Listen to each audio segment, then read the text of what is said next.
नमस्कार, मिशन ज्ञान से मैं आशुतोष राजस्थान सरकार और वेदांता के CSR ई लर्निंग इनिशिएटिव में आपका स्वागत करता हूं। पिछले क्लासेस में आपने जाना था कि संकुलन क्षमता क्या होती है और हमने तीनों प्रकार की मात्रक कोष्टिकाओं की संकुलन क्षमता यहाँ पे निकाल ली थी। आज की क्लास में हम बात करने वाले हैं यहाँ पे एकक कोष्टिका यानी कि मात्रक कोष्टिका के घनत्व के बारे में। अच्छा जी, जैसा कि आपको पता है कि सर घनत्व क्या होता है, घनत्व को बोला जाता है डेंसिटी।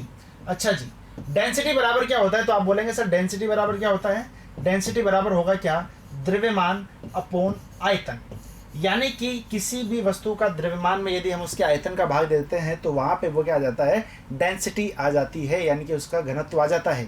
अच्छा जी, क्या इसके लिए भी यही बात होगी? बिल्कुल सही बात है। यदि मुझे एकक कोष्टिका का घनत्व निकालना है तो मैं क्या करूंगा, एकक कोष्टिका के द्रव्यमान में एकक कोष्टिका के आयतन का भाग दे दूंगा। अब आप बोलेंगे सर एकक कोष्टिका का आयतन तो पता चल जाएगा, क्यों? क्योंकि एकक कोष्टिका की विमा मुझे पता है तो उसका आयतन सीधा निकल जाएगा, क्योंकि क्यूब होता है और क्यूब का तो आयतन आपको पता ही है कितना होने वाला है। यहाँ पे यदि हम बात करते हैं यहाँ पे तो वो कितना आ जाएगा, a क्यूब आ जाएगा। पक्की बात है। चलो जी, अब अगली हम बात करते हैं ऊपर किसके बारे में, यहाँ पे द्रव्यमान के बारे में।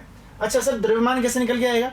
सर एकक कोष्टिका का द्रव्यमान ऐसे निकाला जा सकता है, यदि हम बात करते हैं यहाँ पे एकक कोष्टिका के द्रव्यमान की तो वह कैसे निकलेगा कि सर आप एक काम कीजिए, एक कण का द्रव्यमान निकाल लीजिए, यानी कि एक कण का द्रव्यमान निकाल लीजिए।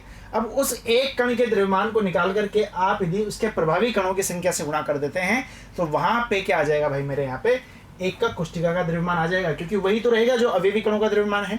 ठीक है, क्योंकि कणों से मिलकर तो वो कोष्टिका बनी हुई है। अच्छा जी, यानी कि ऐसा बोला जा सकता है कि प्रभावी कणों की संख्या को यदि हम एक कण के द्रव्यमान से गुणा कर देते हैं तो वो वहां पे क्या जाने वाला है भाई, मेरे यहाँ पे द्रव्यमान आ जाएगा। अच्छा, आप एक बात बताओ, मोलर मास आपने पढ़ा था क्लास 11 की फर्स्ट चैप्टर में, ठीक है, और आप आगे भी पढ़ेंगे जब सॉल्यूशन में आपको पढ़ाऊंगा सेकंड चैप्टर में। तो मोलरता क्या होती है, तो आप बोलेंगे सर मोलरता का मतलब होता है कि 6.02 गुणा 10⁻23 कणों की संख्या का द्रव्यमान। ठीक है, ये बात होती है। यानी कि मोल का मतलब क्या होता है, मोल जहां पर भी मैं बोल देता हूं तो मोल का सीधा सीधा मतलब हो जाता है कि Na यानी कि एवोगाड्रो नंबर। ठीक है जी।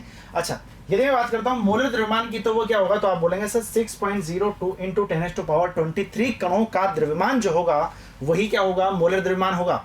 अच्छा, तो इसको यदि मैं उल्टा करके लिखूं तो ऐसा बोल दूं कि सर इसको क्या बोला जाता है, पहली बात तो सर ये एवोगाड्रो नंबर है और इसको किससे रिप्रेजेंट किया जाता है, n, और यहाँ पे छोटा सा a लगा दो। ठीक है, बड़ा वाला है लेकिन छोटा।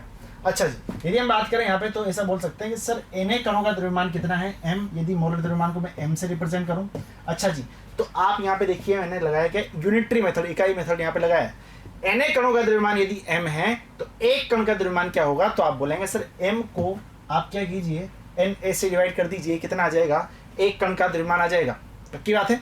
अच्छा, जब एक कण का द्रव्यमान मेरे पास में आ गया तो मुझे बताओ कि एकक कोष्टिका का द्रव्यमान आ जाएगा क्या, तो आप बोलेंगे सर अब एक काम कीजिए, यहाँ पे जो ये आया है ना, इसको यदि हम प्रभावी कणों की संख्या से यानी कि z से गुणा कर देंगे तो वो क्या आ जाएगा, यहाँ पे एकक कोष्टिका का द्रव्यमान निकल के आ जाएगा। और वो कितना आया भाई मेरे यहाँ पे, z गुणा m अपॉन Na, और आयतन आपको पता ही है, आयतन कितना है भाई मेरे यहाँ पे, a क्यूब है। अच्छा जी, अब घनत्व के फॉर्मूले में मान रख दो सीधा सीधा, द्रव्यमान अपॉन आयतन, द्रव्यमान कितना है तो आप बोलेंगे सर z गुणा m अपॉन Na। ठीक है जी, और आयतन कितना है तो आप बोलेंगे सर a क्यूब। ठीक है जी, तो यहाँ पे आपका सीधा सा फॉर्मूला निकल के आएगा डेंसिटी का, z गुणा m upon Na a cube, जहाँ पे m क्या है, मोलर द्रव्यमान। अच्छा, z की यदि बात करना चाहूँ तो z क्या है यहाँ पे, प्रभावी कणों की संख्या, प्रभावी कणों की संख्या।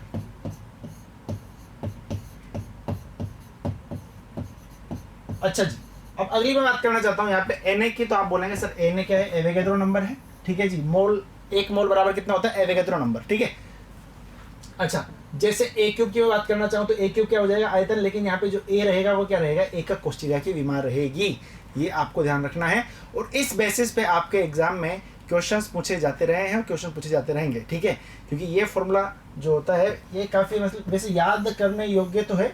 ठीक है, क्योंकि इससे एग्जाम में क्वेश्चन आ रहे हैं, लेकिन आप इसको यदि याद करना चाहते हैं तो आप 3-4 बार लिखिए, आराम से आपको याद हो जाएगा। ठीक है, और यहाँ से आपके क्वेश्चन आने के बढ़िया चांसेस हैं, तो आप इसको छोड़ना मत। चलो जी, याद कर लो फिर से। यदि इसको फिर से लिखना चाहूँ तो d बराबर z गुणा m upon Na a cube, ये लो 2 या 3 बार लिखना, आराम से याद हो जाएगा। ठीक है जी, तो ये बात हमने किसकी की है यहाँ पे, एकक कोष्टिका के घनत्व की।